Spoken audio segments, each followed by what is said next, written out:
I threw every single day. Of course you want to be a champion. Of course you want to be working towards winning titles. Be happy, but never satisfied.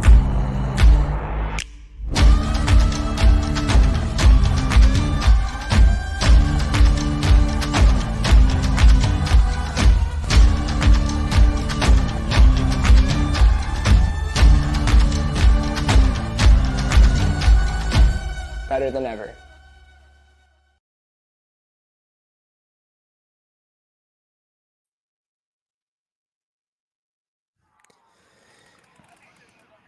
Good afternoon, ladies and gentlemen, Ultimate fans across the country, across the world. This is the Canadian Ultimate Championships 2023 edition at the Newton Athletic Park in Surrey, BC.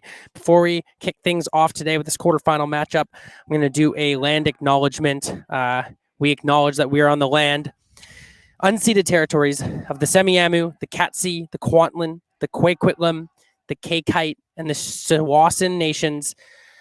We'd like to appreciate and acknowledge the lands that we work, play, and live on every day. And today, we've got a quarterfinal matchup between Nitro from Vancouver, BC, and Ignite from Ottawa, Ontario. My name is Kevin Underhill. I'll be bringing you today's action with my partner in crime, Clay Howlett. Clay, give us your first take on this matchup, Nitro versus Ignite. First take, I got to see Ignite play yesterday. They were in the pool of death, as it has been coined. A really tough pool to make it out of. They just came off beating Toro, but they've had tight games all weekend. They're tall and they're athletic, and they have a few speedsters, and they really seem to have it together as a team strategically. And then we've got Nitro on my left, and they're the second team out of an ultimate program here in BC, but I would say have been kind of punching up. You know, they've been showing that despite being the second team out of a program, they're still quite strong. I'm expecting a lot of speed out of them, as kind of these greater Vancouver teams tend to show us. So I'm excited for a lot of athleticism, and I think some really well coached ultimate. Yeah, absolutely. That's one of the things that the Prime Ultimate Club here in Vancouver preaches, that structure, that stability in their coaching. And we'll see where it comes up against another strong program. Ignite has been, the de facto alpha program in Ontario for the last 4 years, kind of beginning of the pandemic and then all through and then after. So this is a quarterfinal matchup. This is the 3 overall versus the 6 overall. So it's one of those middle tier quarters that we expect to be a great game. Just for those of you watching, the other quarterfinals in the Junior Open, Junior Men's Division, Origine is the one against Manitoba. That's a game to watch. We'll try to get your results as we go along. Toro versus Vortex. This game, Ignite versus Nitro. And Dino will be taking on T10. As we get things going here with the disc in the middle, Ignite receiving. And this is Roth Mooring on this side. Now it's on the far side. A little upline cut there. That's Lucas Timon on the far side. Ignite running sort of a horizontal set there. Well shut down by Nitro, and a great block there right off the bat as Nitro brings the high-pressure defense. That's what they've been doing all tournament. Now the disc is in the center of the field. Nitro with a chance to break here right off the bat. Good undercut there. Disc on the far sideline. Wind kicking up a little bit, but nothing too dramatic. Disc in the backfield now in the hands of Tasman Millen. Millen looks upfield. Nitro patient with the disc here. Millen clears out. Instead, it's going to go to Joshua Jang. Jang with the disc, and it looks like there may be either a push-off or a 10 count called there. Looks like a hand on the head, Kevin, indicating a stall down. Excited to see right off the energy and everything, Chu, with that big run-through D earlier. I was sort of expecting that sort of speed to be shown by Nitro, and we're just seeing it right away. This discussion is here. John Leung with the disc and being called down by the Ignite defender.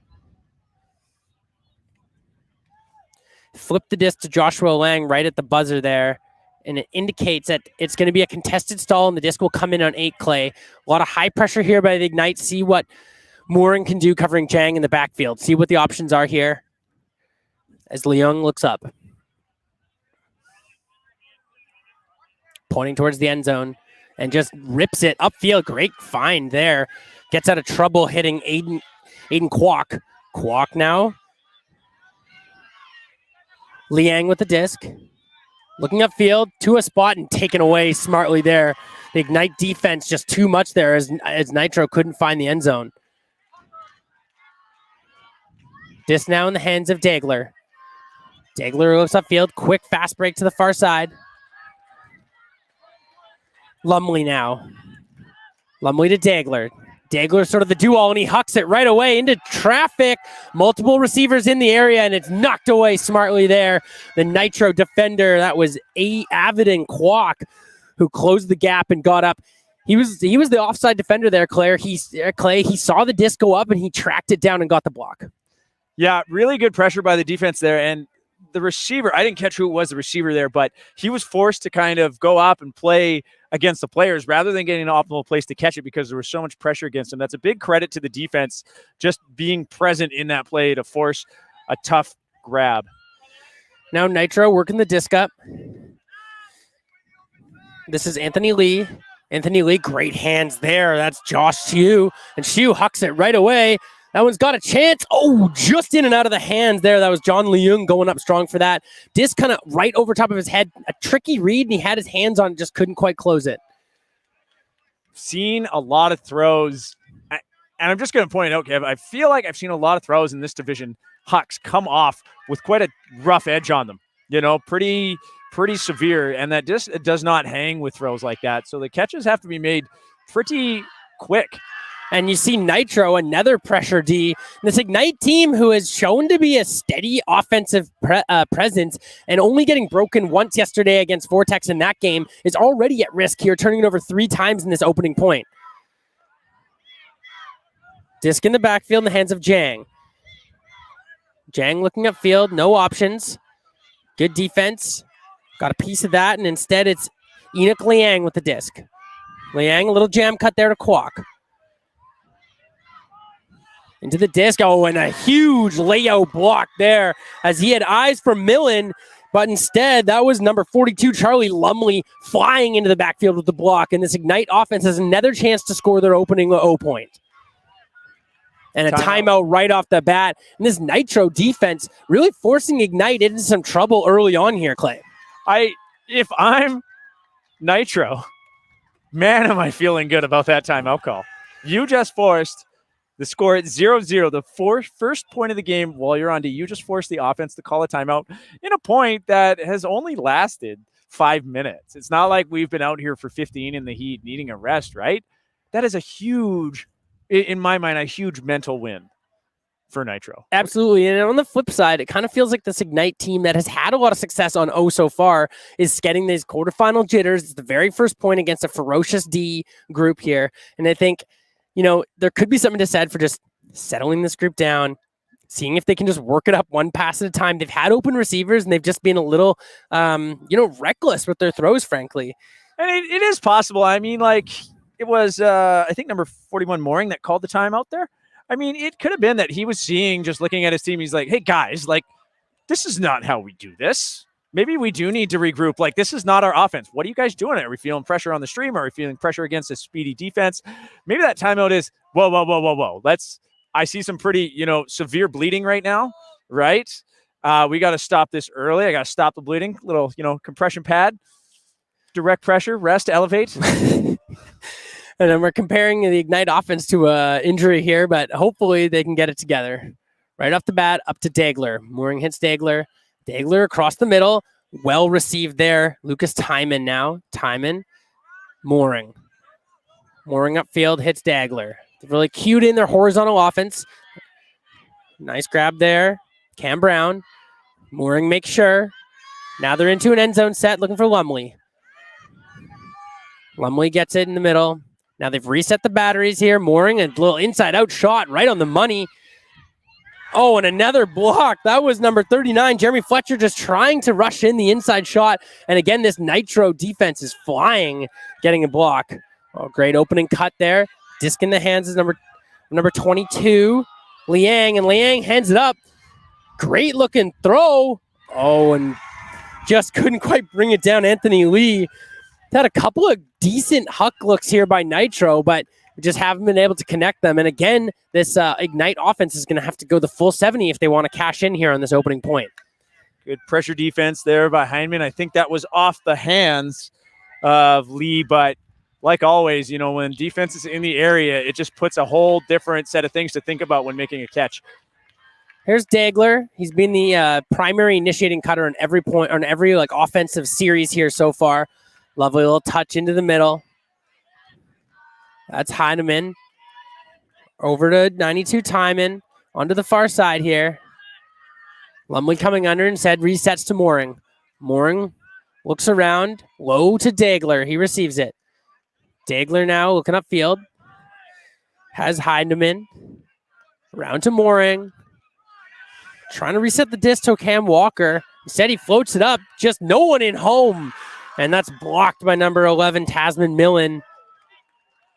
And this Nitro team refuses to give up on D, and we'll just have to see what happens here. Mooring trying to tell his team what he wanted there. He didn't have the reset. I get it, but we're also seeing, Kev, players get that 2 foot, 3 foot behind dump and then not look to the break side to swing.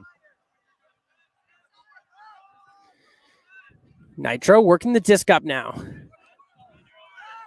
Good undershot there. Enoch Lang. Liang looking upfield. Opts not to it. Thinking better of it. Goes into the backfield. Leung to the far side, that's Jang. Joshua Jang, inside out. Beautiful shot there into the hands of Shu. Shu on the doorstep for a break opportunity here. Goes around and that'll connect.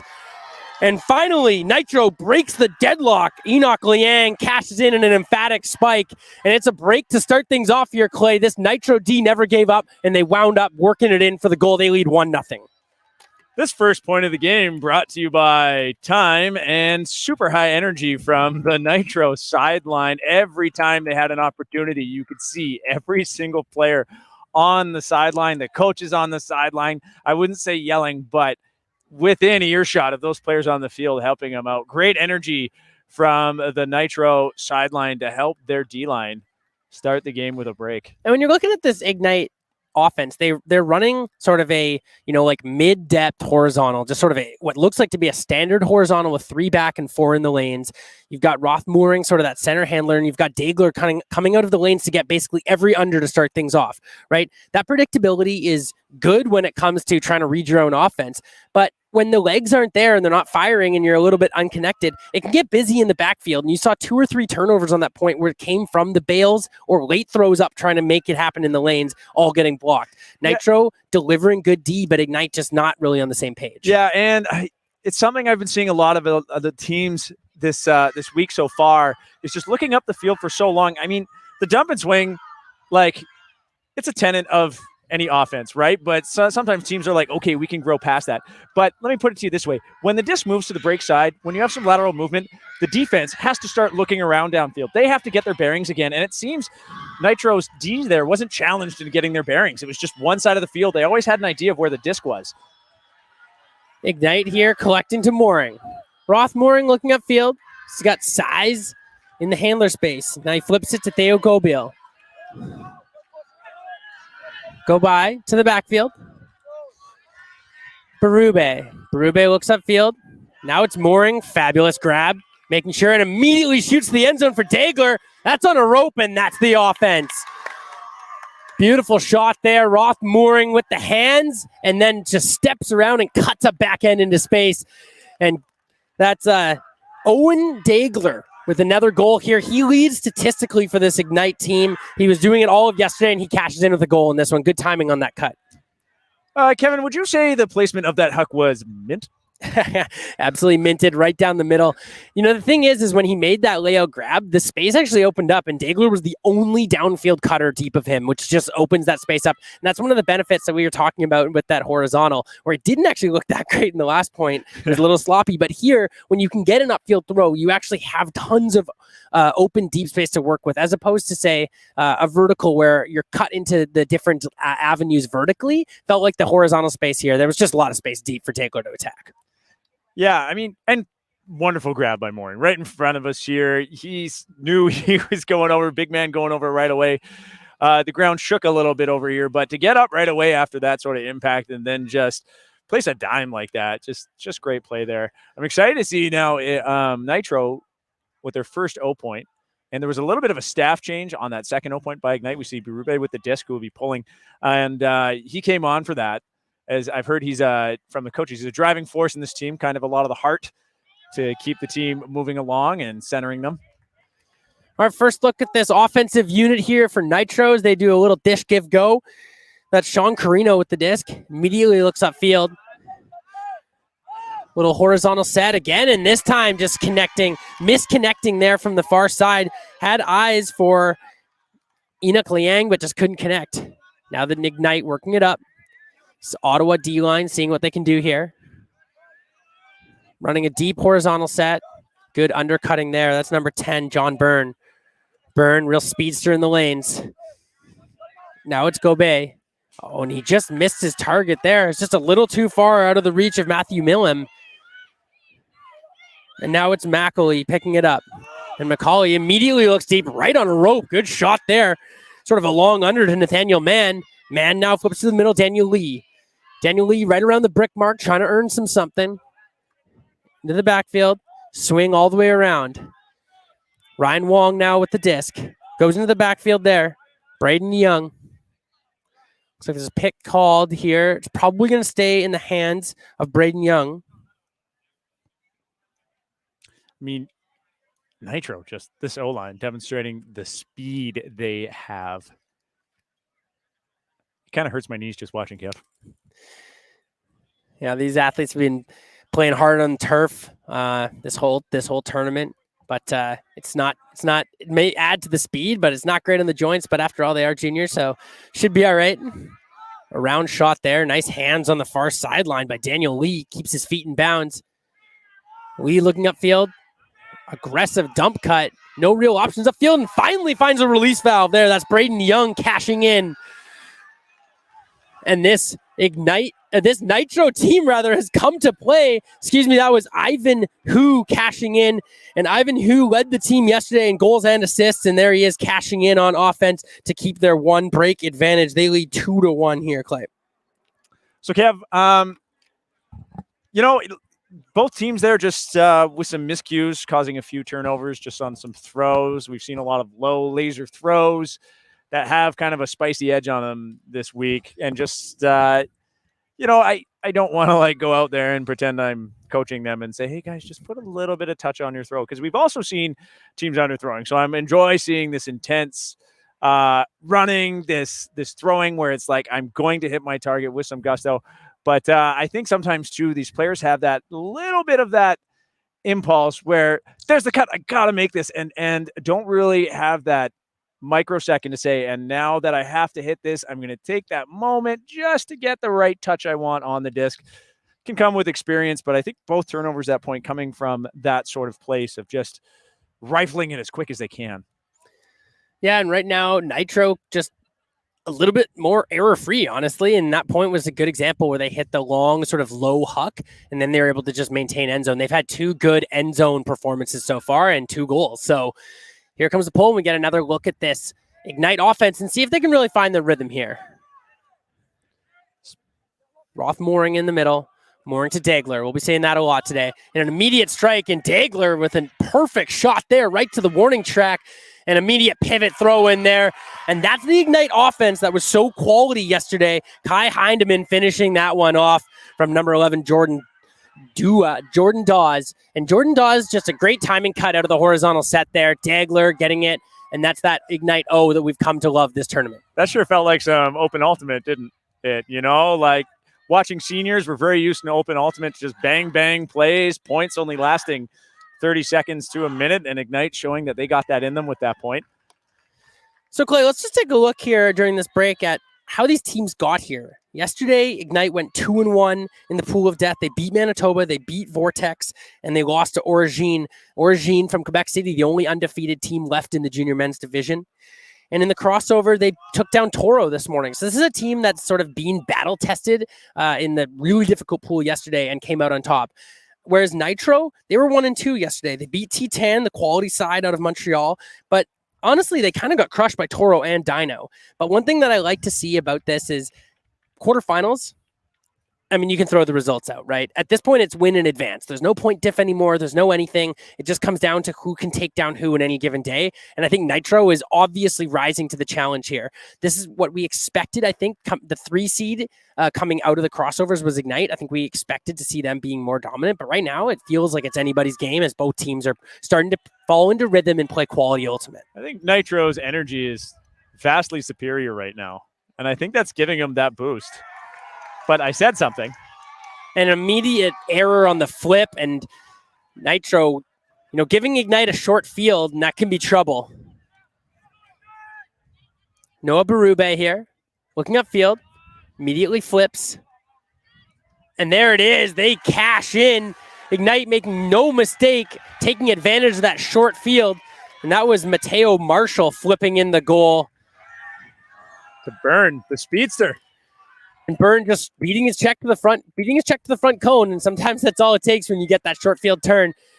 I don't think Nitro should be worried just yet. I mean, that's a really unfortunate one, and how you respond to one of those plays. Now we're just back on serve, right? It's 3-2. Ignite started on O. We're back on serve here. And the only major error that you've had here from this Nitro team is a botched flip. So I don't think there's any room for cause for panic right now in this Nitro team, but it would be nice to get this disc moving up into the midfield and have a chance at cracking a goal here. Yeah, mentally, I mean, it's that error. If you're on Nitro, you hate that error, right? Of course you do, but that's not something you need to focus on. You don't need to go to your silo and say, guys, we can't drop the flip. It's okay, guys, we dropped the flip. What's more important for our momentum in this game is how we respond to it. If, hey guys, we dropped the flip and now we fall flat and we get broken again, is a way bigger difference. Like, okay, guys, we dropped the flip. We're still going to go out there and run our offense hard, right? It's the attitude response that is way more important out of this sequence than worrying about how that turnover happened. Yeah, a one-off error, like a kind of a fluky mistake in the backfield is just no cause for panic here. Got an opportunity here to see this Nitro O. They're running a running a horizontal set. Good looking cutting upfield there. That's number 45 for Nitro. Nathaniel Mann turning in the lanes, goes into the backfield. Macaulay looking for the inside, instead ups for the upline. And an immediate shot to the end zone. That one's got a lot of pace and ruled out of bounds. Great effort there by Ivan Hu to try to keep his feet in, but the Huck just had too much pace from the far side. That was Sean Carino with the Huck. Just couldn't quite connect with Ivan Hu. Now this Ignite D has a chance for another break. You see another horizontal here. Immediate strike cuts. Great little touch throw there, but it's knocked away. Carino with the block, making up for his Huck turnover earlier and asking for a little bit of patience here. Carino taps it in, looking upfield. Keeps the disc in the backfield. Disc on the far side here in the hands of Wong. Ryan Wong looking upfield. Great cutting there by the Nitro end zone. Looking for something out to the break side, doesn't have it. Ivan Hu wants something and says out to the flat. Good patience here. And Hu immediately cuts up line, doesn't get rewarded for that. Now discs in the middle here. Oh, and a nice touch throw out to space. Knocking on the door, and there it is. They cash in.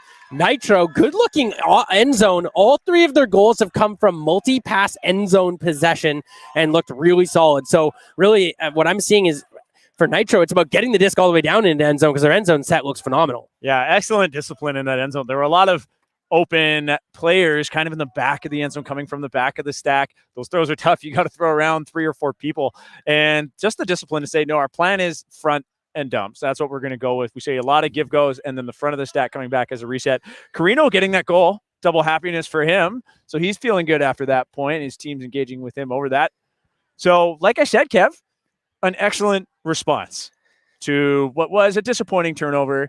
And frankly, this is the last time it's going to come up, right? Like Nitro can just forget about it now. It never happened because it's like, okay, guys, that didn't put us out of the game. The score is 3-3, right? You're on serve at this point. Things are working out. Yeah, and what I like about this Nitro end zone offense that I've been seeing in these first few points is they drive the line really hard, right? And sometimes, especially if you've had a couple errors, what you can do is just work hard with your legs, right? And you saw Carino doing it. You saw Ivan Hu doing it. You saw Daniel Lee doing it, Ryan Wong, and they're just going up line, and they're either getting it, which is great, or the top of the stack is coming up and getting it and getting a chance to hit the break side. So fundamentally, it feels like they're running a very simple but hardworking offense in the end zone, and it's working out for them so far.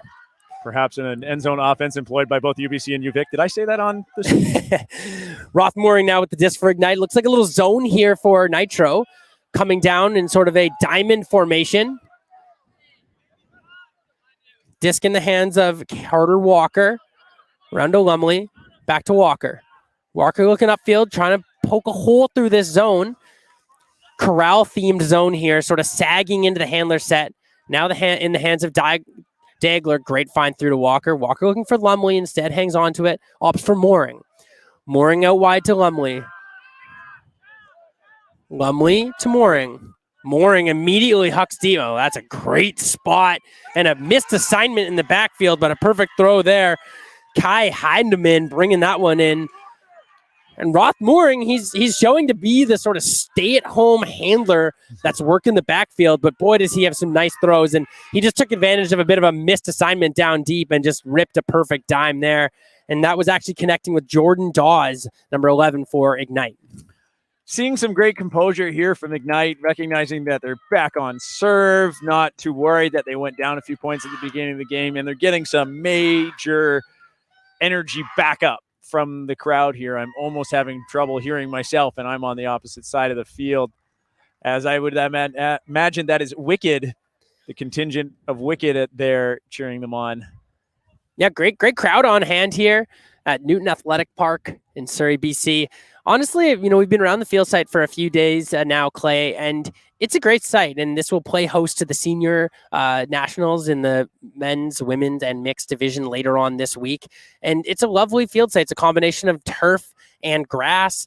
And this showcase field is lovely turf with a huge, bleachers, probably capacity for about 1,000 people, I would say. And I'm expecting for the junior finals tomorrow, the semis and finals, to be this place to be absolutely rocking. And then for the senior bracket play, I also expect it to be rocking as teams start to get eliminated, heading over to the beer garden, heading over to the bleachers, and really filling this place up. This is a really nice venue for this tournament.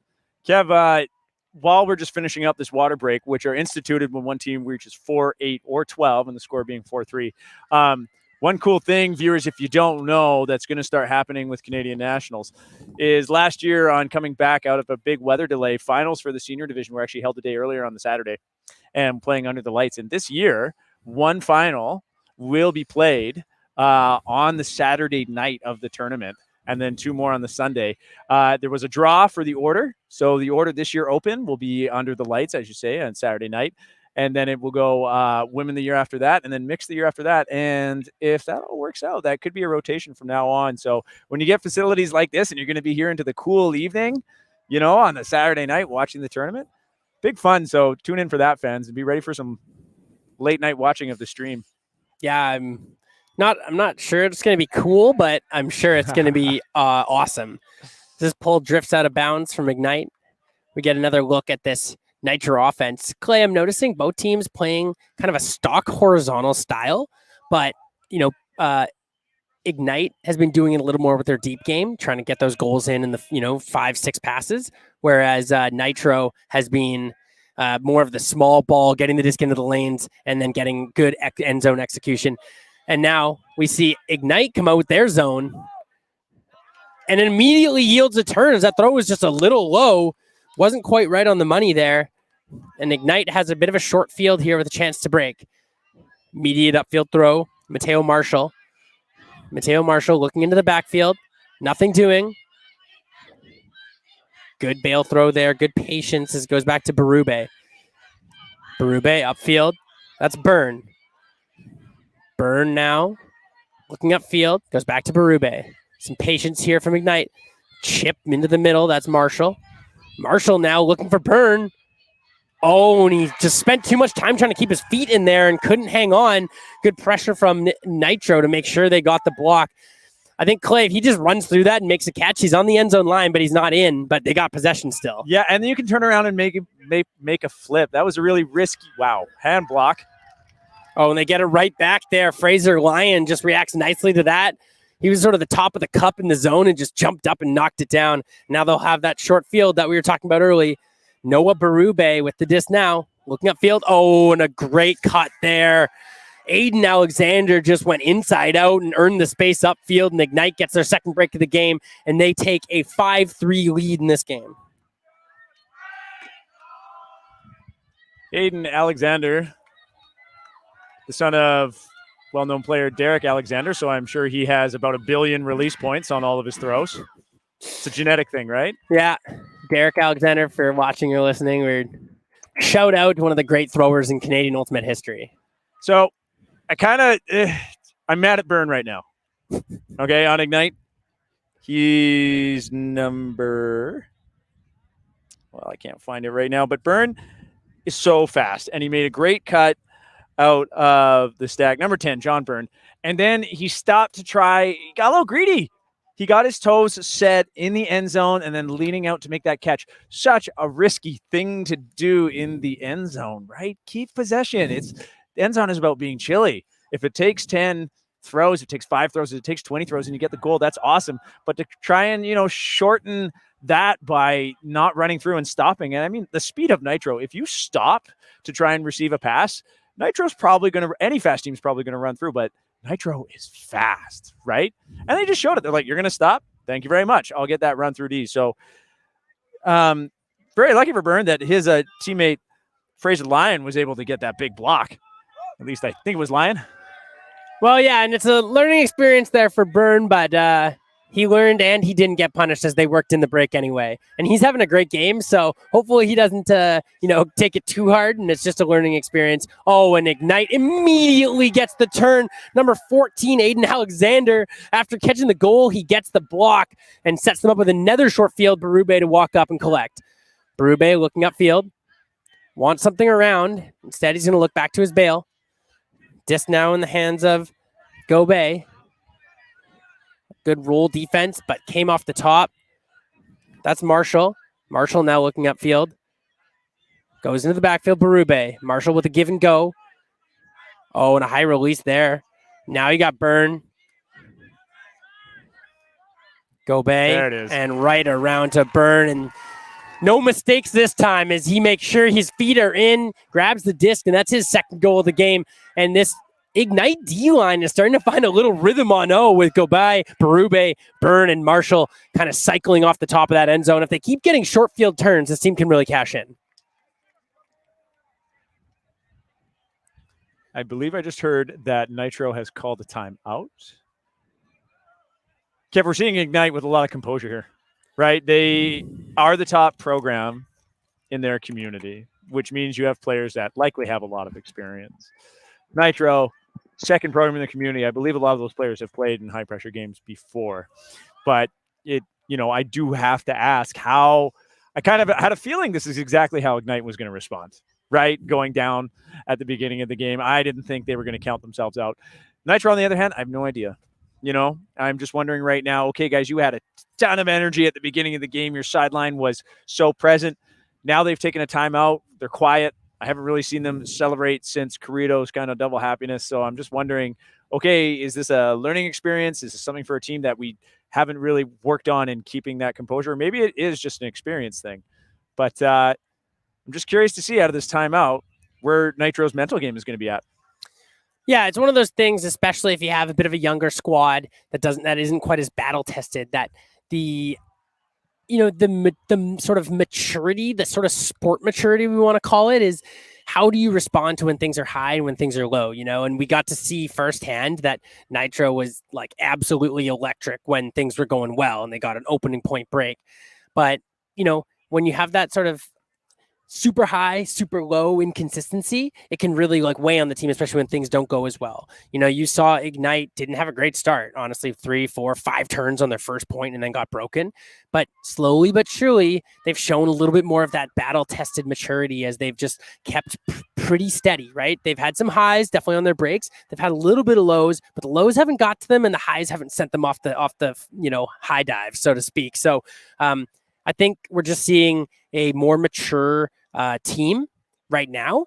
That being said, with the score 6-3, Ignite hasn't run away with it yet by any means, and this Nitro offense has shown that they have the capability to work it up. But really, for them, it's been about when they get inside the opposing team's brick. And when they're inside the brick, their speed and their give-go, their small ball is really paying off. It's about trying to work that first 50 yards, right? Yeah. And we just haven't actually seen them do that with any type of consistency, is working for the first 50. So let's see what they can do on this O point as a big pull sails down into the end zone. Received there. McCauley flips it into the middle here. That's Carino. Back to McCauley to the far side. Great cutting throw there into the middle. Back around now. McCauley has it.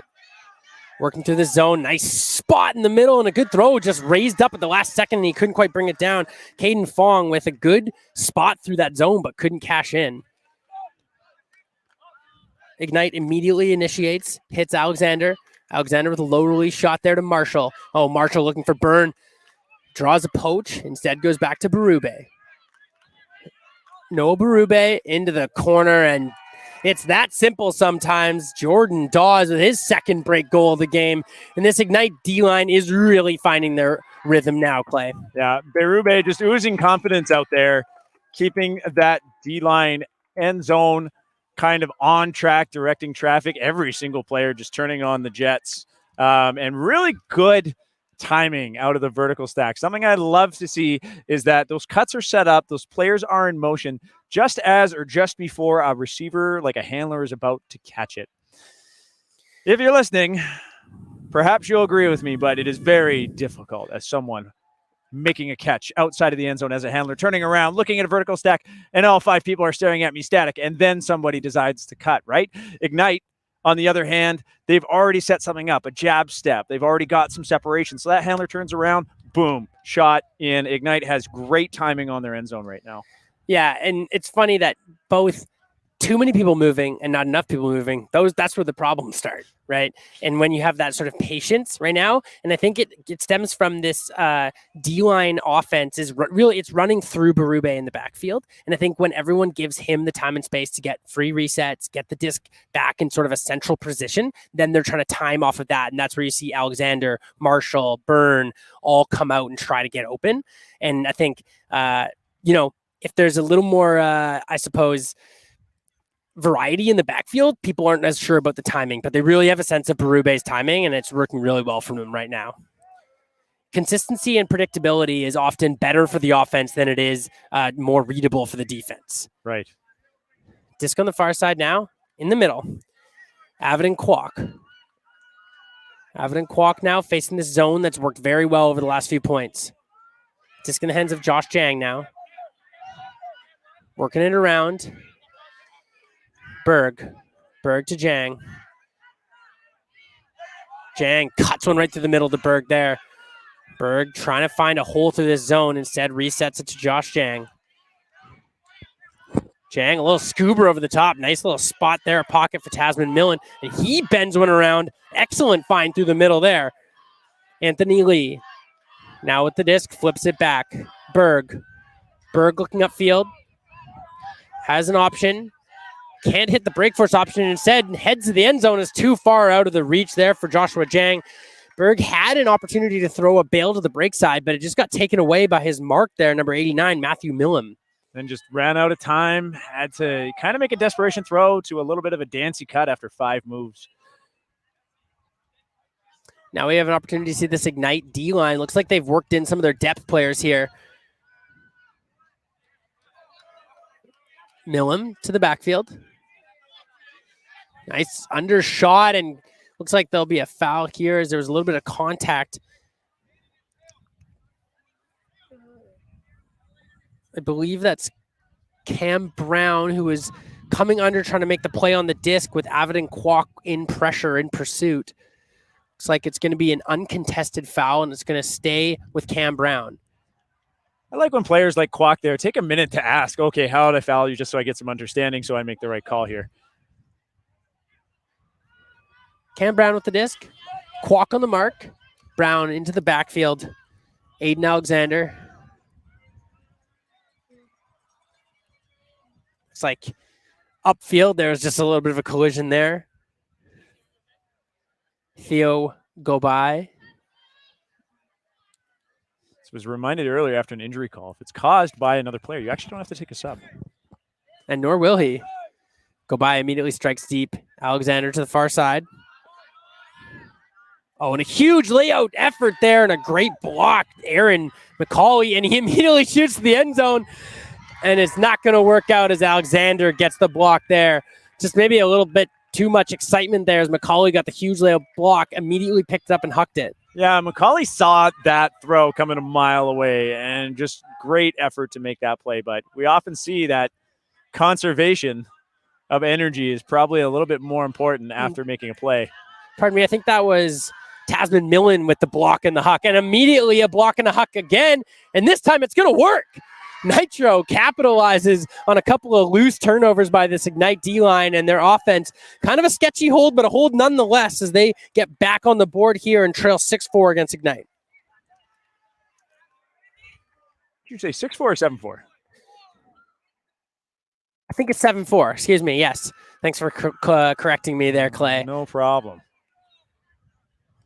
One thing I'm noticing here, Clay, as I watch this Ignite offense march back to their line, they have size.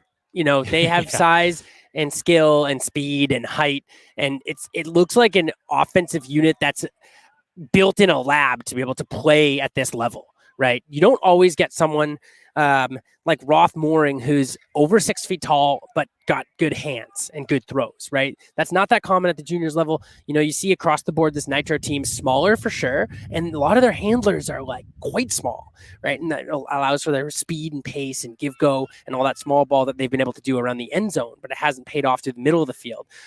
This team, this Ignite team, they've got a lot of size, you know, stapled by Roth Mooring, who's the tallest on the line. But, you know, they also have Kai Hindeman. He's no slouch. They have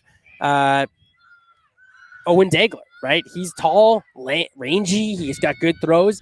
When you combine that sort of skill and size, it's just difficult to play D against, right? It's tough to identify mismatches. It's tough to identify and easier for the offense to actually attack the deep space as well. Yeah, Carter Walker, another one that has been using his size in this game to his advantage. And it's just the other thing, too, I want to highlight in that it's not as if they're trading height for speed either, right? They're that tall and they're fast. Here comes the pull by the Nitro D-line. It's going to drop in. Berube is going to flip it to, and he's going to go right away to the end zone. And it's to Dagler. Oh, my goodness. And a layout grab by Dagler. Unbelievable. A shot from Mooring all the way to the end zone. And that's a momentum play to take half here, Clay, as Dagler sails through the air, keeps his feet in. Heck of a catch there as the Ignite sideline pours over to congratulate their teammates. Speechless. That was amazing. Dagler was gone.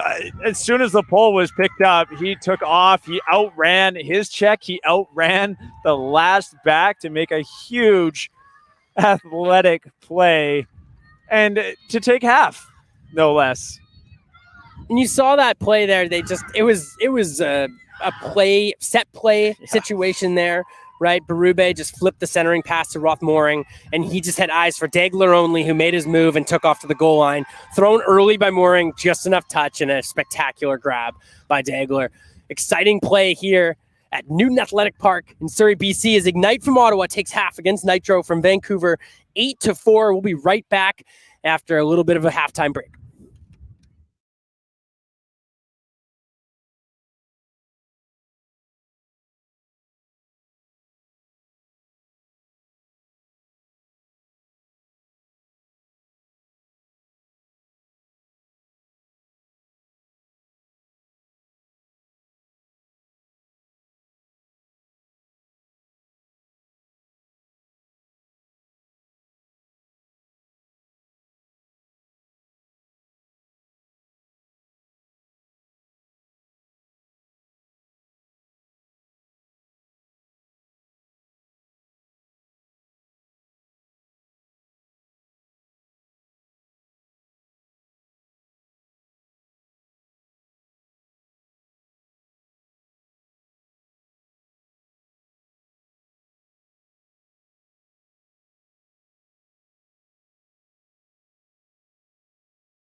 Welcome back, ladies and gentlemen, Ultimate fans across the country, across the world, to this quarterfinal action from CUC 2023 at the Newton Athletic Park in Surrey, BC. We are watching Ignite versus Nitro. Ignite from Ottawa, Nitro from Vancouver. Ignite taking half on an absolutely thrilling play. Owen Dagler laying out full extension, towing the back line, and really giving momentum. I'm Kevin Underhill in the booth with Clay Howlett. Clay, as Ignite set to pull here, just walk us through what that last play meant for the momentum of this game. Dagler basically decided to run past everybody on a set play, beat his check, beat the last black, and made a huge bid, a very poignant start to halftime, going up 4 points after going down in the beginning of the game. Really sets the tone that Ignite is in control.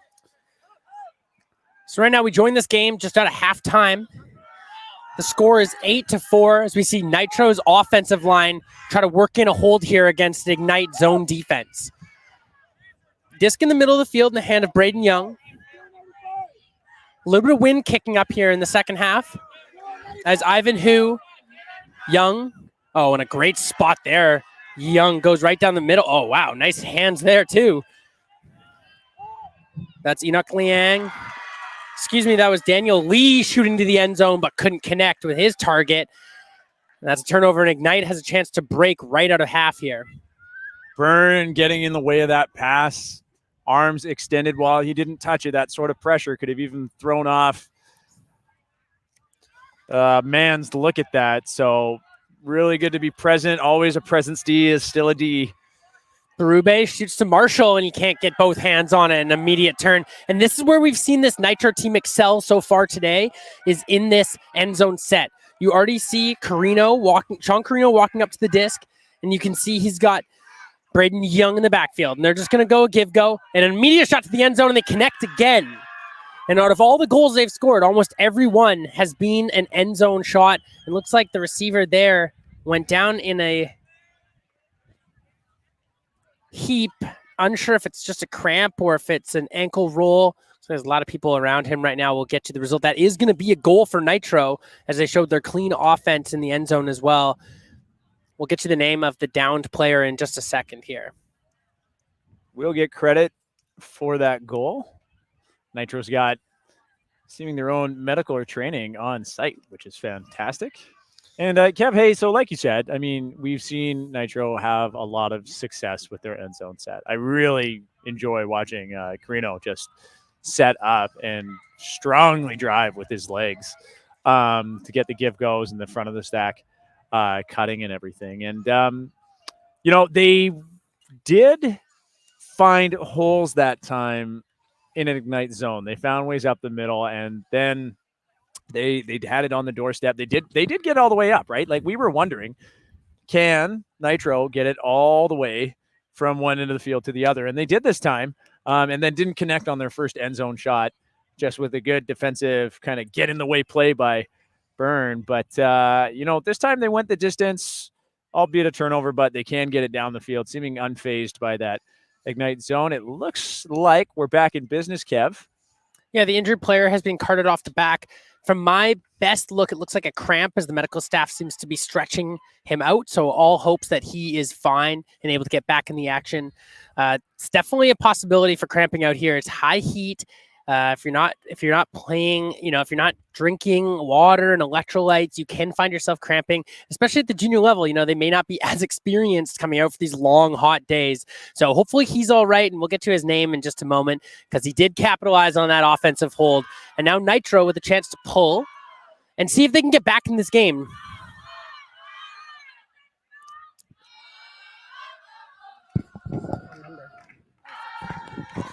So the conditions now haven't really been playing an effect in this game. Usually the wind here at Newton has been picking up later in the day, but right now it's just quite calm. Now we get to see the first possession of this Ignite offense in the second half. And again, it's mooring right to Dagler. Dagler looking upfield, just a little bit out of the reach. Oh, and great defensive pressure there. Tasman Millen with a good job getting over that and collecting the loose disc. Now Nitro has a chance to break. They shoot right up the middle. And an immediate huck. That one's going to hang. Looks like a pick called, and it's going to drift just out of bounds as Millen crashes into the fence. Looks like he's all right. Glad he's all right. I mean, Millen, I was going to say, he made some really athletic, putting his body on the line for defense. Now does so on offense. But if you're listening out there, young viewers, and you want to learn to play, please don't crash into the fence. Just don't do it. Enoch Liang there with the disc just really wasn't looking anywhere else, and he kind of used up his stall count and then just ripped it. Not a bad look, honestly, because Millen was open, but at the end of the day, just couldn't quite connect. Dagler now comes under out of the horizontal and gets it. Looking upfield, on the far side there, that's Lumley. Fletcher, rather, into the backfield. And just a low shot there. I believe that was Carter Walker just trying for an around and just kind of got stuffed down by the wind and couldn't connect. And this Nitro D-line has another chance to walk in a break. Joshua Jang collects at half field. Jang looks upfield, looking for Liang. Hits an under for Liang and just behind his receiver. And that's knocked away by Fletcher, who immediately strikes to the end zone trying to stretch out this defense. And then they're going to get settled in their horizontal set with Dagler on the close side. Hindeman in the middle. And that's number 92, Lucas Timon, who starts things off with an under. Timon hucks it. Plenty of players in the area. And it's received by Fletcher as he goes up in the pile and brings it down. It's number 39, Jeremy Fletcher, just had the best read on it, and he got up in a big group there. Sometimes it's tough as a defender to work your way into the middle of that pile and actually get up and make a play. It looks like Fletcher had just established good position and almost kind of boxed out 3 or 4 different players, and the disc fell right into his lap, and he went up and snatched it out of the air. And Fletcher doing his best impression of a fire hydrant there. I mean, he was not the tallest guy in that pack of players, but just like you say, to box everybody out and get the best position. Way to stick with it. One thing I'm noticing in this game that feels like it's making the difference to me is that Ignite is just making the plays. And by that, I mean, they're the one coming down with the big skies. They've had 2-3 big layout goals, right? They've had big blocks in their own end zone that they've translated into goals going the other way. It's when you're looking for momentum building, obviously fundamental ultimate and working up the disc and scoring is great, but sometimes you just got to have players that make plays. And there's an example right before half was Dagler with the huge layout catch. That's just a play, right? And then you have number 39, Jeremy Fletcher, boxing out what seems like the whole team and making the play there too.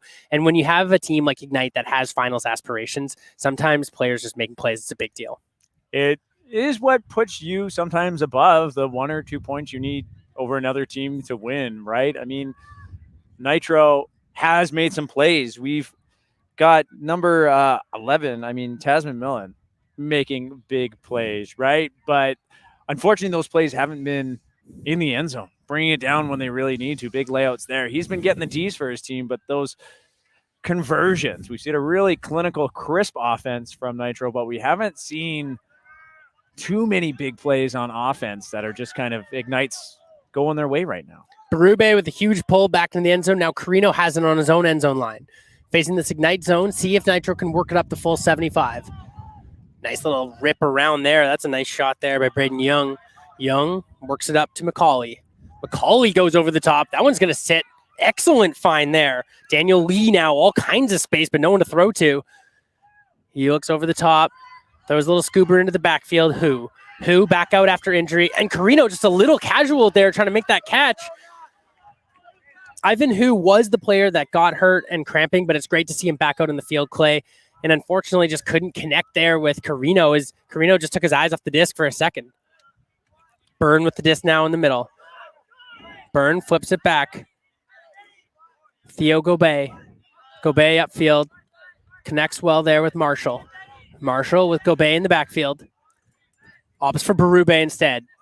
This is where Ignite does their best work with Berube in the backfield. Shoots it all the way around. That's Aiden Alexander. Alexander now identifies a target, looks upfield. Now it's Gobet. Gobet again looking for Marshall. Instead goes to Berube. Wants to run the give-go. Nice little switch and roll there by the Nitro D. Berube around to Alexander. Alexander back to Berube. Berube for Byrne off the top of the stack. And instead goes back to the middle to Gobet. Go by. Low release shot there to Marshall and see if they can capitalize. It's Byrne again. His third break goal of the game, and he is having himself a absolute heater this afternoon in this men's quarterfinal. Byrne, speed out of the vertical stack has just kind of been unstoppable. But there, Kev, I mean, we saw a really patient vertical offense. Gobe, Alexander, Berube content to just flip it back and forth until they saw something they liked to move it upfield. And that patience, I know we tend to kind of sound like a broken record, but we're like, hey, in this division, sometimes we don't see that sort of patience in the end zone. So to see that clinical driving, let's say, by the handlers in the backfield there, it just gave them the total opportunity. Yeah, and like we talked about before, and like you just alluded to there, Ignite running sort of like a patient top 4 package in their end zone offense, right? They had Theo go by, they had Noah Berube, and then they had kind of the speed upfield, Mateo Marshall and Byrne finishing with Alexander also in the backfield. So almost like a 5-person package, but really with Marshall and Byrne coming out of the stack. So they had this 3-handler set at the top, running the give and go, being very patient, and then they have an opportunity to capitalize as Byrne and Marshall kind of fly out of the stack. And when you have that patient offense, it's like, it's truly selfless when you're in the back of the stack there, or if you're Mateo, if you're Marshall, and Byrne just kind of patient, right? And then taking your chance to go have a chance at a goal, right? But sometimes you're in that position where you're just at the back of the stack, not doing anything, but really by not doing anything, you're helping the whole team. So seeing that patience is very impressive at this level.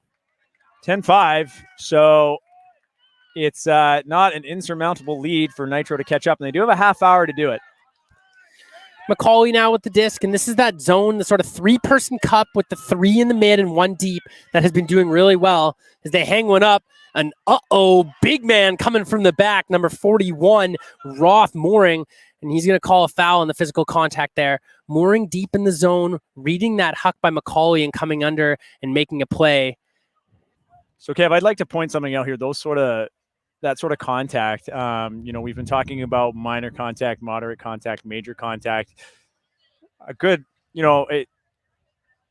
Falco, no contest, and we see a card come out here. So Mooring is getting that PMF, a personal misconduct foul, probably because it's on a dangerous play. He made that D, but the thing is, whether he got the disc first, before there or after, but because it was, in this case, because seeing that card come out, major contact ensued, especially on a blind side from behind number 20 on Nitro there, Lee, that is illegal, and it is a dangerous play. So we see Mooring getting the yellow card for that. He seemed to know he didn't contest that foul immediately, so Lee will get the disc. Play will continue.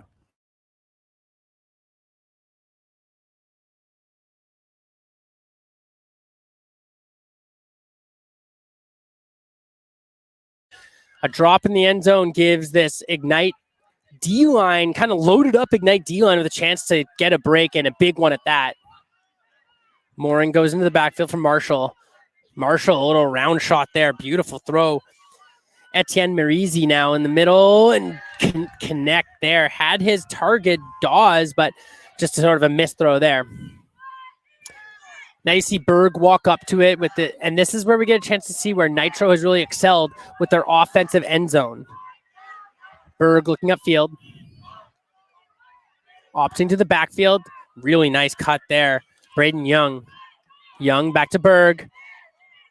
Pump fake out of the stack. Good patience. And again, this is where they've done a good job. Macaulay and an around, and that's a great completion there. And well executed, finished by John Leung. And again, Nitro with patient offense around the end zone, capitalizing. And part of that patience has not been to remain unfazed by that zone. They keep finding that sort of around the cup throw. I think Ignite wants to force that. So plays like the one Mooring was trying to make can happen. Obviously, that one too dangerous, but they're looking for that disc. Ignite wants the disc to pop up in the air so they can make a play on it. However, that hasn't happened yet. Nitro keeps finding that those around holes are through the middle. And then, like you say, as Ignite melts into that match defense, still showing that patience in the end zone to get the goal. We've got one update. for you right now, just coming out of our other quarterfinals. Team Manitoba playing Origine. Team Manitoba currently leading 7-6. I imagine they've taken their halftime at this point. It's hard to say. Hopefully it's not like last time where their halftime came into the game with 7 minutes left in the actual game time. So I'm just going to go on a whim here and say they've taken their halftime. Yeah, and that's interesting to hear that Manitoba has the lead against Origine. Origine yesterday went 3-0, including a win over Manitoba. So perhaps Manitoba learning a little bit from that. Manitoba was the number 1 seed coming into this whole tournament. And I think, the other team showed that they were equal to the task as Manitoba dropped all 3 of their pool play games. But here's the thing. When you're in those top power pools to start the tournament, you can't get eliminated until the crossover bracket. So here we are in a quarterfinal where Manitoba has a chance to get right back into the semis where they felt like they belonged. They just didn't do it yesterday, but they're doing it on day 2 right now. Ignite working it up very simply with Mooring and Berube. Berube now coming off the close side. It's Dawes. Dawes looking upfield, little upline shot. Perfect spot there. That was. This is Timon with the disc right on the goal line. Takes a little bit of contact on the mark. Looking upfield, and it's Dagler just keeps his foot in, so calm, so clean. And this Ignite offense is really taking command and a stranglehold of this game. If their D-line's not getting breaks, their O-line is working it up and cashing in. Yeah, and that's the sort of control you want to have in a quarterfinal because you don't want to let the other team gain any momentum. So we're going to get another update for you shortly here. And here it is. So we've got the Vortex is currently leading Toro 10-6 in their quarterfinal. And if we get the last update for you between Dino and T10, as soon as we get that, we'll let you know. Manitoba just took a 2-point lead over Origine, 8-6 now. And that's got to be a tough draw. I'm looking at this bracket, Clay, and Origine coming in from Quebec City as the 4 seed in their pool yesterday, winning their whole pool, beating Manitoba, right? Taking down Vortex, taking down this Ignite team, and then drawing a quarterfinal against Manitoba, the true number 1 from the original seeding. That's just a tough draw. At the end of the day, if you want to win this tournament, you have to beat good teams along the way. But I'm sure if you were drawing up a dream scenario for Origine winning their pool, they would not have the number 1 seed as their quarterfinal matchup. No, and I mean, that's sometimes the way it works out, right? It's never enough to say, oh, yeah, just because we beat a team once means we should get the credit. So, I mean, if you want to be the champions, you can beat the defending champions twice, right? So it would seem. And right now, all eyes on this Ignite and Nitro matchup. Ignite leading 11-6 and are in for full control of this game at this juncture. Macaulay with the disc now. The Ignite has played this zone for the majority of the game and all of the second half. You see Berg and Macaulay working it up. Working with Leung. Macaulay, a little blade over the top. That's going to work over to the top. Braden Young, snappy upfield shot there. Good spot to Leung. Leung with Macaulay and Young in the backfield. Little floater over the top to Berg. Berg snaps it to the middle. It's Leung. Kevin, I'm really noticing way more active defense in the mids to try and stop that big around throw. Oh, but Macaulay just too precise. So he gets the disc on the close sideline and spikes a forehand in over top of the defense. And Nitro not going away easy. So as I was saying, the big OI around deep throw that they were taking away, just they have scored with that throw. But, initially, Ignite seemed they were way more active on the short ones. But, Nitro seeing those gaps still on the wings and able to catch a wing, kind of looking at the disc. I think it was Baribe looking at the disc and then extend deep while Byrne was occupied with another player. Kind of smart cutting by the wings and the poppers out there to try and make more room and take an easy one. Yeah, and a precise throw. Macaulay gets the flip through the zone, and he looked at it once, he declined it, and then the next time he got it, he just dropped it over the top of the defender.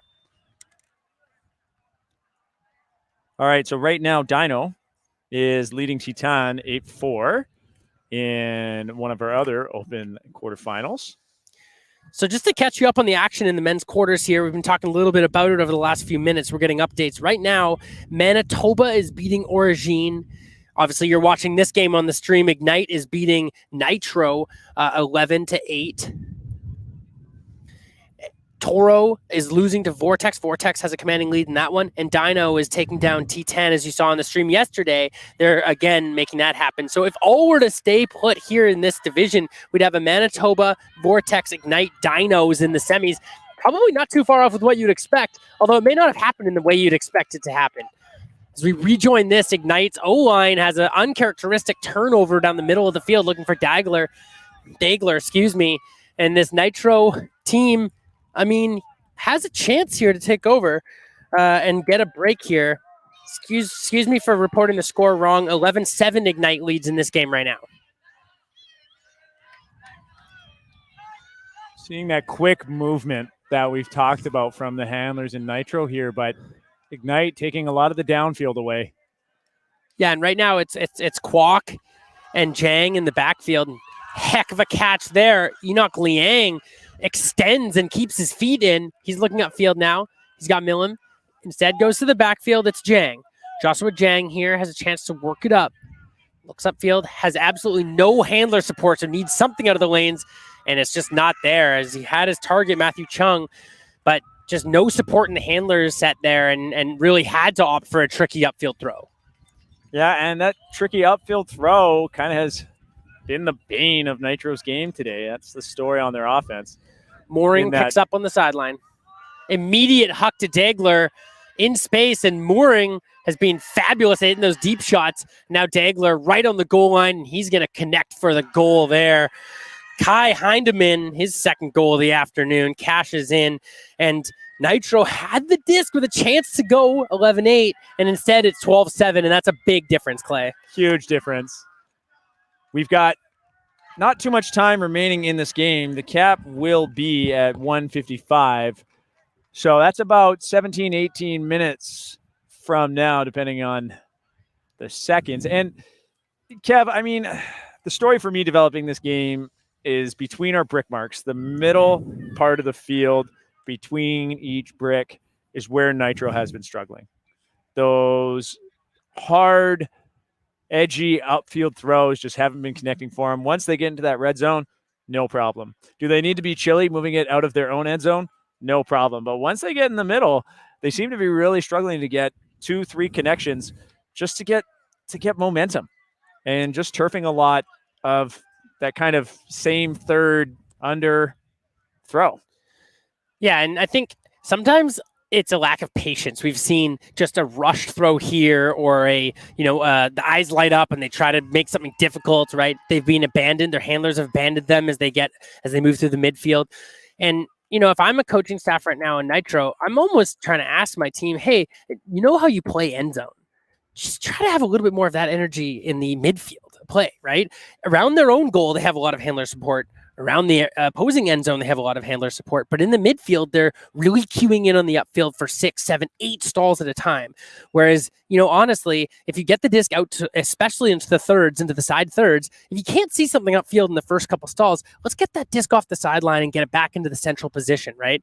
Because right now, what you're seeing is the disc getting trapped on the sideline, difficult throwing conditions, and just not being able to connect with those upfield throws. So, there's a lot of positives here to identify for the Nitro coaching staff, but there's that middle chunk of the field that you've identified that they really need to work on. So a little bit more end zone in the middle is what you're saying to kind of change things up. Dude, I think you're ready for Masters.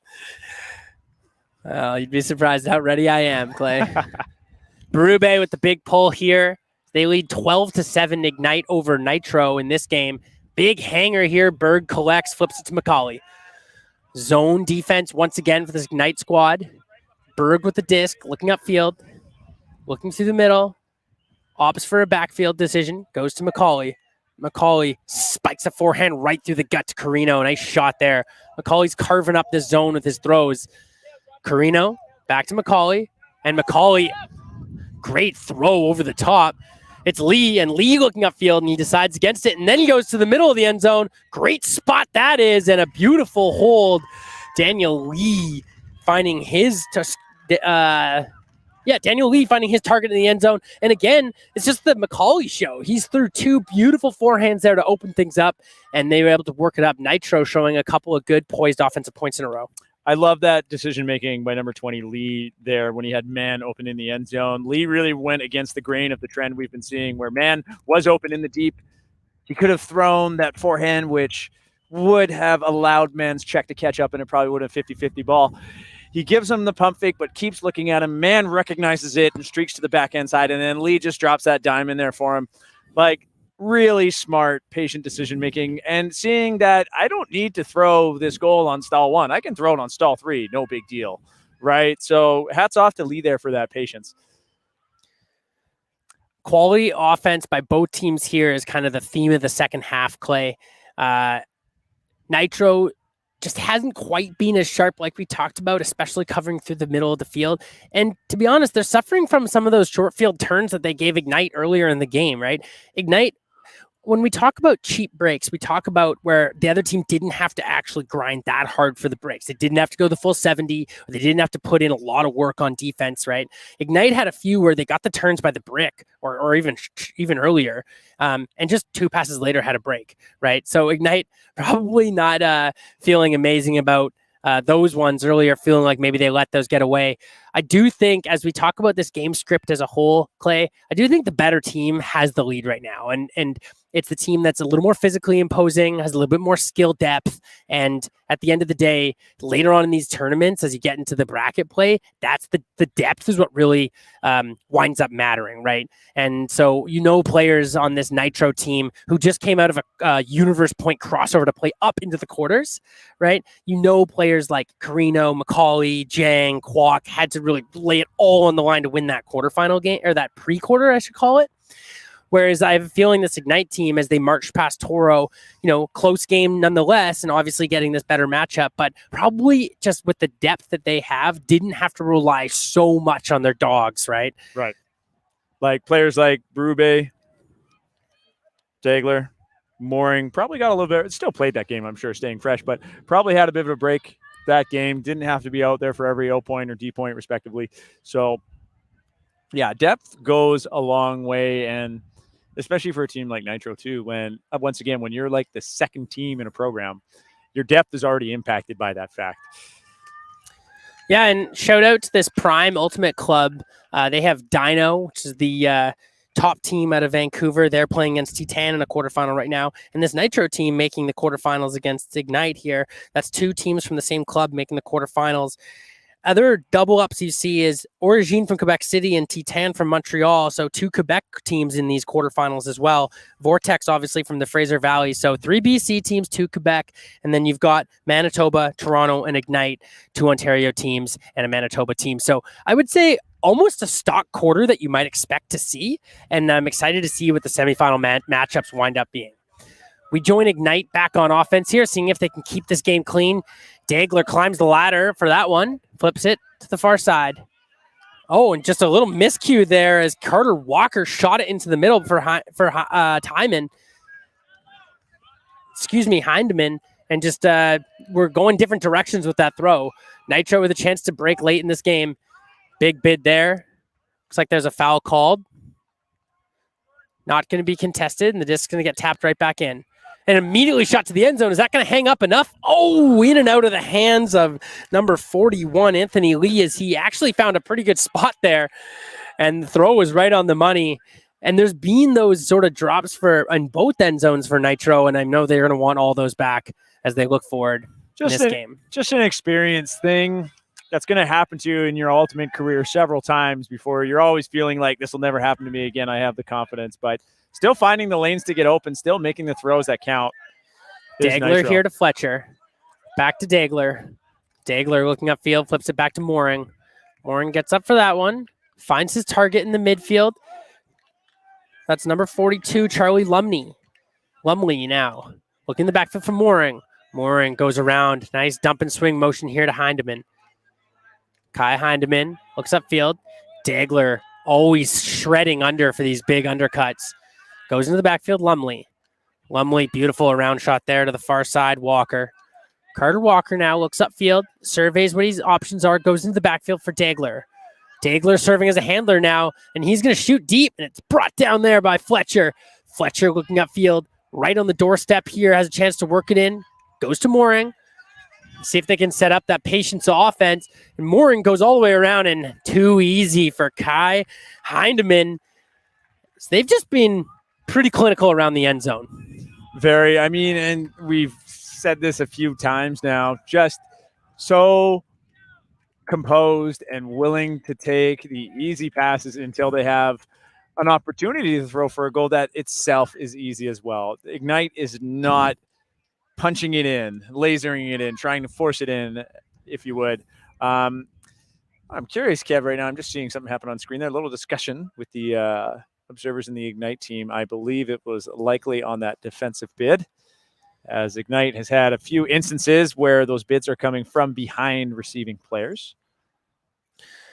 Yeah, and Clay, talking about this game as a whole, one thing I'm starting to sort of feel when you look at this game, you see the score is 13-8, sometimes you feel like a score is representative of the game. Like yesterday in the women's game that we were doing, it felt like the score actually wasn't representative. It was like a pretty big blowout, but the game felt pretty balanced, right? This 13-8 feels like a really true 13-8, should I say, right? Ignite hasn't actually gone on any huge runs, right? They've never scored more than 3 in a row in this game. Neither team has, to that fact. And it's just been a break here, then a couple holds, then a break there, another couple holds. And having that sort of command and control over the game, it's a pretty terrifying pace. They have not got broken in the second half. They've been very, clinical in offense. And as Nitro, it's so difficult to close that gap when the gap's just 4 points. 4 points. Yeah. 4 points. Nitro won't go away. They're not willing to, roll over, but Ignite at the same time, not willing to let them back in. Now we join Nitro on offense. Now it's going to be a person-on-person matchup. They go away from their zone. It's going to be Berg with the disc, working in the backfield with McCauley. It's a nice undercut by Mann. Well received. Mann looks upfield. Breaks the force into the middle. We've got Daniel Lee with the disc now. Lee looking upfield and just lost control of that forehand. Tried to rush it a little bit too much. Had a target open in man, but just a little bit impatient. And again, trying these same third hucks is just very challenging, especially in these conditions. And Daniel Lee rushed it a bit there. The wind direction right now is moving right to left and from the top to the bottom of your screen at a diagonal. So that throw was immediately picked up by the wind. A tough one to make in that same third, especially with the conditions. Disc in the hands of Berube now. Berube goes up the middle to Mateo Marshall. Marshall shoots an under here. Marizzi with the disc, back to Berube. Berube looks upfield, goes inside to Marshall. Nice little combo cutting there.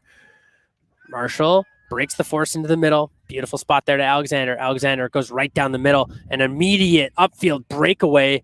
Marshall working well with Go By. Go By going upfield. Marshall declining to look at that. Instead, Berube in the backfield. Berube back to Marshall.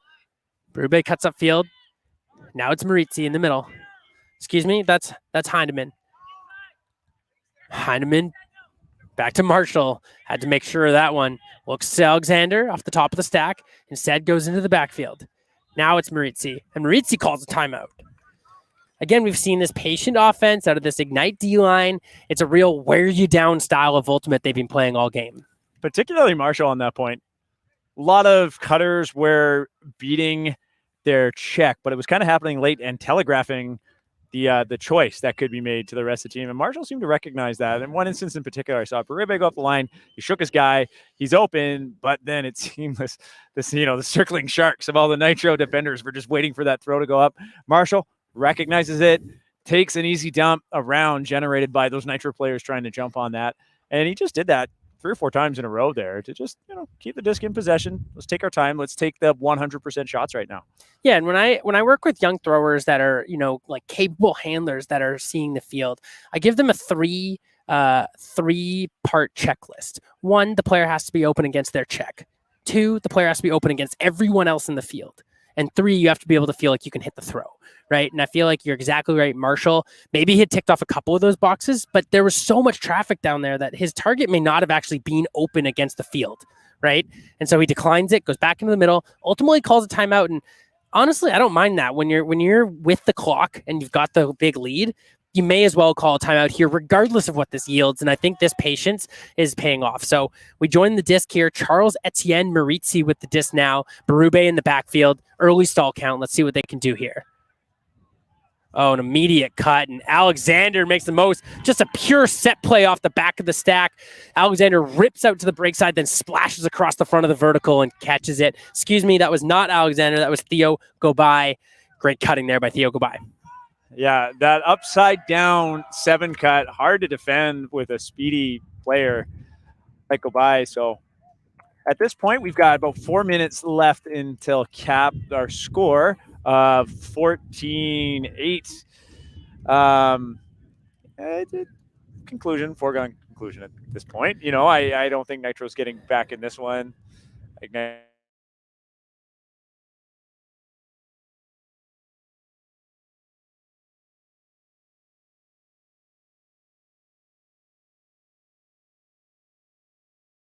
It is safely through to the semifinals here. They're going to play the winner of Dino and T10.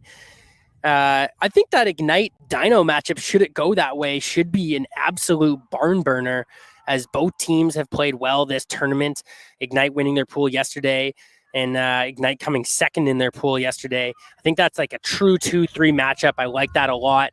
And over on the other side, it feels like a total bloodbath. I think Vortex is beating Toro right now, but Origin and Manitoba. We'll try to get to the updates here as we finish up, but that feels like it could go either direction. And no matter what two teams come out of those matchups, that's going to be a heck of a semifinal as well. Things are really shaping up here in the junior men's division. If I'll do a little homework in our next game here, Kevin. If we don't get the score updates right away on the internet documents and everything, I'll quickly go find out after this game what our semifinals are looking like, and bring it to you and Danny in the women's quarterfinal about to be streamed next. We join here. It's potential game point for Ignite as they lead 14-8 against Nitro.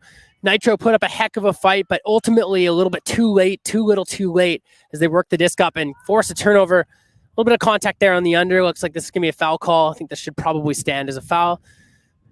Both players going for that contested space, but I believe that the Nitro player was there first and just felt that offside contact from the Ignite player. Looks like it's going to be non-contested, and the disc is going to stay in the hands here of the Nitro player.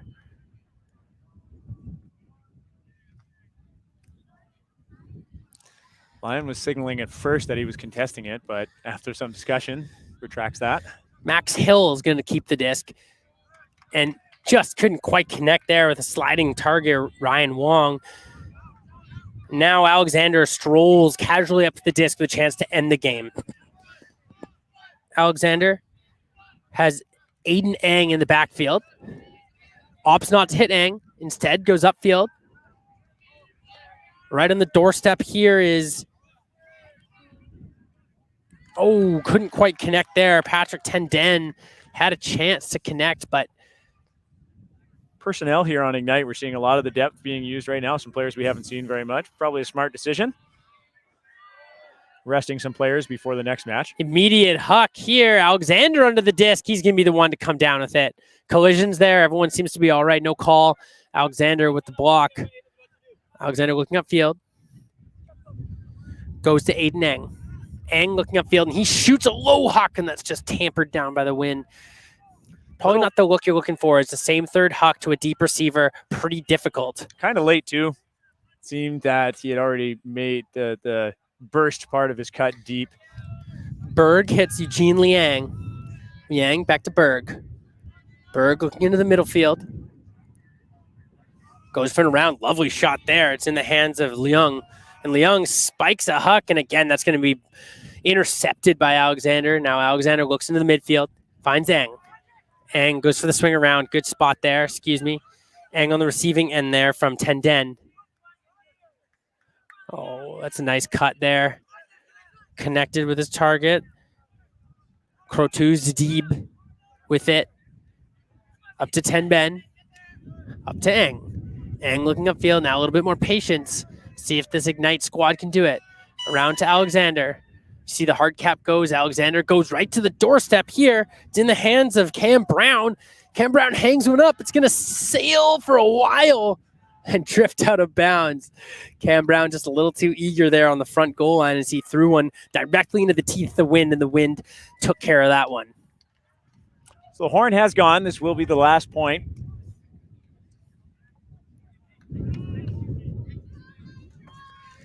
Berg brings the disc up to the goal line.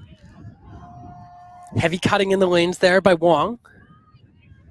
Instead, goes backfield. Van Ramsdonk. To the far side here, it's Hill. Hill in that bucket hat on the far sideline. He's going to try to go to the backfield to Berg. Connects. Good little dump swing combination here, and it looks like there's some contact, either a ruled ankle or maybe a stomping up in the lanes.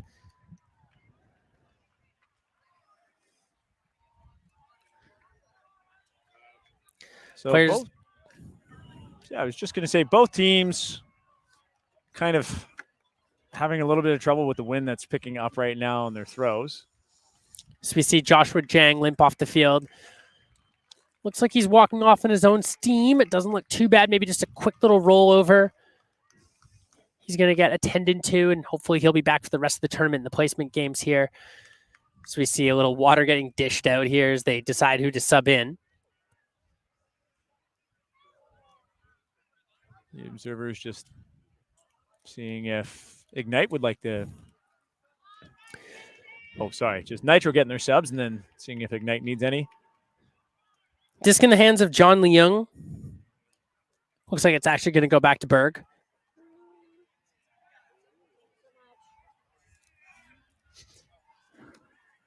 Observer staff just making sure everybody's in the right place. At this point, Clay, this game is a formality. It will be over, and Ignite will be advancing to the semifinals. Only question now is will be a 14-9 capped game, or it will be a 15-8 thorough defeat. Right. Young with it now. Into the middle. Hill couldn't quite bring it in. Now Ignite with the disc in the middle. It's Aiden Alexander. Pretty deep vertical here from Ignite. Big Alexander break with a great shot. break shot. Disc in the hands of Patrick Tenden.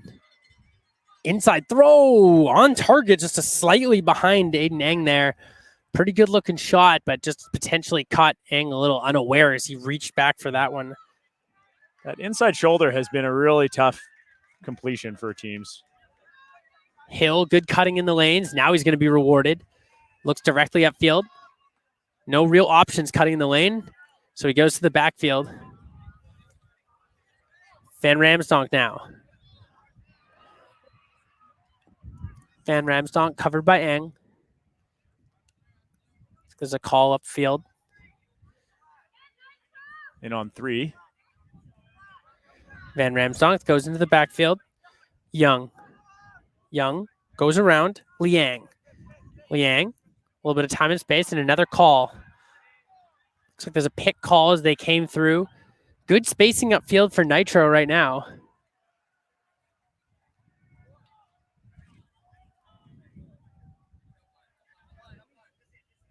Immediate upline shot there to Berg. Berg now with all kinds of momentum looking upfield. Breaks the force to the middle. Ryan Wong now flips to Van Ramsdonk. Van Ramsdonk to Hill. See if this Nitro team can keep doing their good end zone. Looks off the throw. Flips it into the backfield. John Leung now. John Leung. Little dish to Van Ramsdonk, who just can't quite hang on. Throw didn't have any pace on it and couldn't quite read it in the backfield. Alexander slowing things down, even though he had a few players going deep. Lex the under. Now it's Ben 10 up to Cam Brown. Cam Brown looking off an easy open side throw. Instead, opts for the middle to Alexander. Alexander floats this one, and it's brought down there. Aiden Eng gets up big for that one in the middle of the field. Now they're knocking on the door inside the brick. Alexander goes up line. Alexander reception. Has it right there. Has a chance. 2 cutters coming to the open side. Now he goes a little flip dad backhand, and Ignite closes the door on this game winning this one 15-8 over Vancouver Nitro. A thorough win for this Ottawa Ignite team, cementing themselves as a top 4 team this year, and will go to the semifinals to play the winner of Dino Titan. Well, I think, Kev, the story of this game, as you had said earlier, the better team, the team at least playing better, definitely the score represented their control, their execution. But I really want to commend Nitro on the energy they came out with at the beginning of this game, how they put it all out there the whole game for a second team and a new program to show up like this. Just that energy was pretty incredible. And I think they should all be really proud of how they did in this game, regardless of the result. Yeah, and I think you saw, strong performances from number 12, Aaron McCauley, Braden Young commanding the backfield, Ivan Hu upfield making good plays, Sean Carino in the backfield. And again, with a program that really focuses like around its handler space and the give goes and the small ball, these guys are bound to excel in that system. And I'm interested to see if they're going to graduate up to the next team, potentially play Dino next year and slot into that system. So a lot of growth. Ultimately, Ignite wins this one 15-8. Thank you so much for everyone who joined us for this quarterfinal action. We'll be right back in less than half an hour with a women's quarterfinal matchup. And before we close out the broadcast, we're happy to give you an update from one of the other games. I want to say it. It's exciting. Take it away, Clay. All right. I just got the message from our field reporter, Danny Proby. Right now, Team Manitoba winning on Universe versus Origine. A huge dub for them. Danny just made it over here, and she's a little speechless. And I'm going to pass the mic off to her so she can give us the updates from the end of that game. Welcome to the tail end of this broadcast, Danny. Hello. Very professional. One thing I do want to say, if you're a junior and you think you're in the end zone and you're not, don't put the disc on the ground. But that team actually ended up getting it back, and that was Manitoba. They ended up scoring on actually like a nice around pass to win on Universe, but there were a couple turns in the final point. And make sure you watch the observers do the full score before you put it down. That's all I have to say. All right. Thanks so much for tuning into this game. We will bring you all the other updates during the junior women's quarterfinal action that's coming up next with myself and Danny. But for this broadcast, Clay Howlett, myself, Kevin Underhill, thank you so much for joining. We'll be excited to be right back.